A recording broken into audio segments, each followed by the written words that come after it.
As police forensic teams combed the area, eyewitnesses described how the attacker had shouted, "Allahu Akbar, God is great."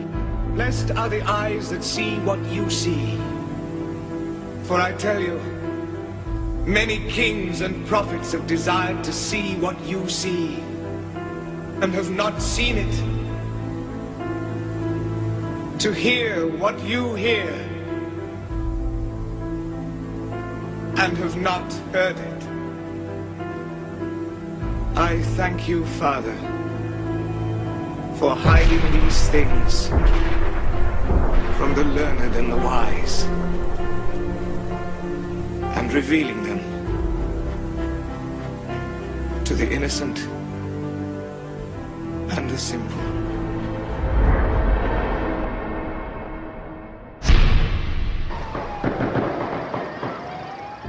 The sound of gunshots in the center of Liège as officers gave chase. 2 policewomen already lay dead on the street. The attacker had stabbed them in the back, seized their revolvers and shot them at point-blank range. As he headed towards a nearby school, he killed a man in a car and then took a caretaker hostage. In a fierce exchange of fire, more police were injured, but they managed to shoot him dead. As police forensic teams combed the area, eyewitnesses described how the attacker had shouted, "Allahu Akbar, God is great," and mentioned the war in Syria. Prosecutors said they were investigating it as a terrorist incident. The man who carried out this attack was on a day release from prison. He failed to return to his cell. The inmates there described him as a violent man, but he was on no terror suspect list. The police now believe he might have been radicalized inside the prison. Described as a petty criminal with drug connections in the city, the police are now trying to form a profile of the man and search for a credible motive. Markets in Kerala bustle like normal, but fruit sellers sit idle. It's a rare sign that a deadly virus is gripping their community. We are afraid of eating these fruits because this Nipah virus is spreading. So due to that, we are afraid to buy the fruits. An outbreak of Nipah virus in Kerala this month has killed more than a dozen people. Its natural host is the fruit bat, and while it's not confirmed that's how this outbreak started, it's enough to stop people from eating anything the bat may have touched. Kerala's hospitals have been overrun with people sick with fear. Nipah virus causes flu-like symptoms and brain inflammation. It kills 75% of those it infects, and there is no vaccine. The World Health Organization has listed Nipah as one of 8 priority diseases alongside Ebola and Zika that could cause a global epidemic. Containing Nipah in the world's second most populated country is a challenge. So far, fear is spreading faster than the virus. Families were hosting 2 children's birthday parties at a popular Indian restaurant last night when an explosion shattered the celebrations. Many people are screaming. They are trying to run out from the restaurant. It happened in Mississauga, a multicultural suburb just west of Toronto, Canada. Police say these 2 men entered the restaurant at about 10:30 last night wearing zip-up hoodies and concealing their faces. One was carrying a bucket or paint can that investigators say contained a bomb. Police say it went off soon after the men planted the device and drove away. It was filled with shrapnel and injured 15 people, 3 of them critically, but tonight all are now out of the hospital.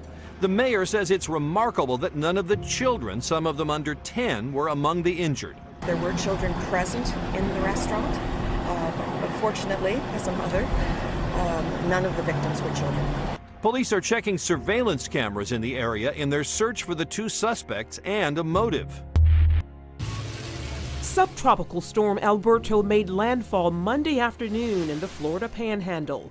Florida's governor issuing this warning to residents. Be very, very, very careful out there. If you're needing to travel, just make sure you're very cautious about that. Tropical rains extended to the Carolinas, where a local news crew covering the storm was killed after a falling tree struck their SUV.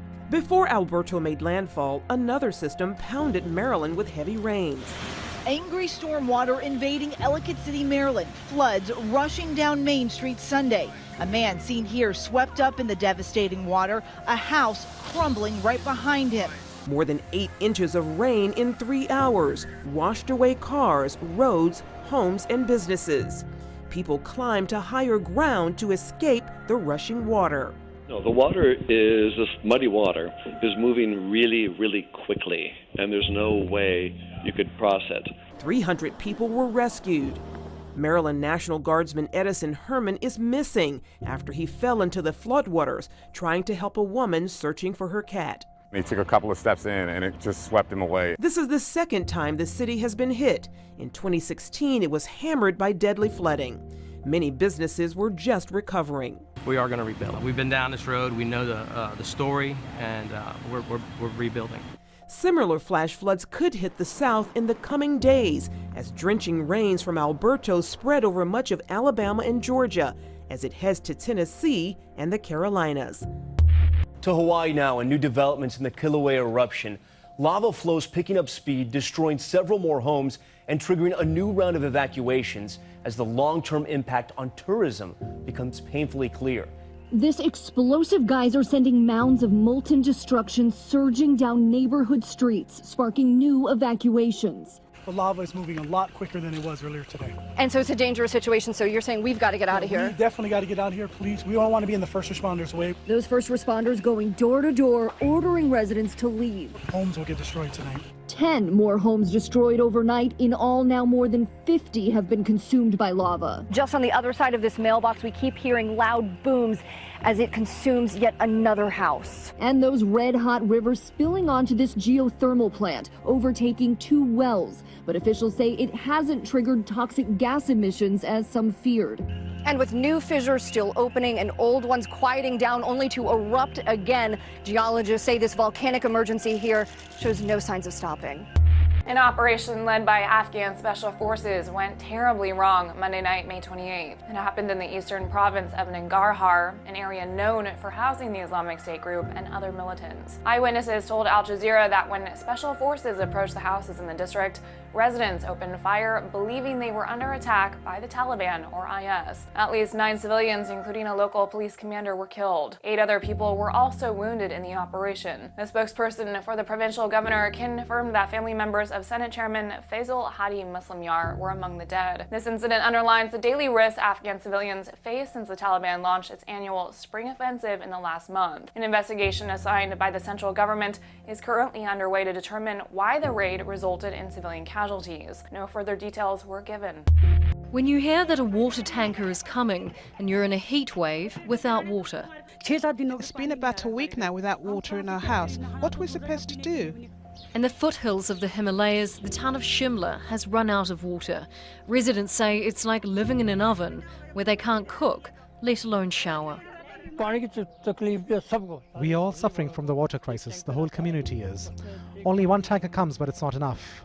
We do not even get 1 bucket of water.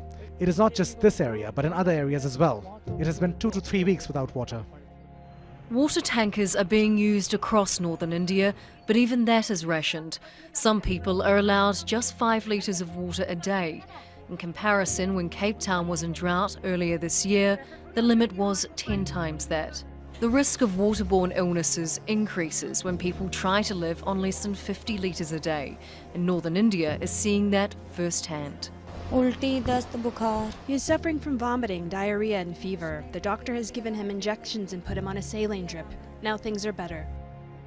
Nearly 500 kilometres from Shimla, the Moradabad District Hospital is full of children sick from heat exposure and contaminated water.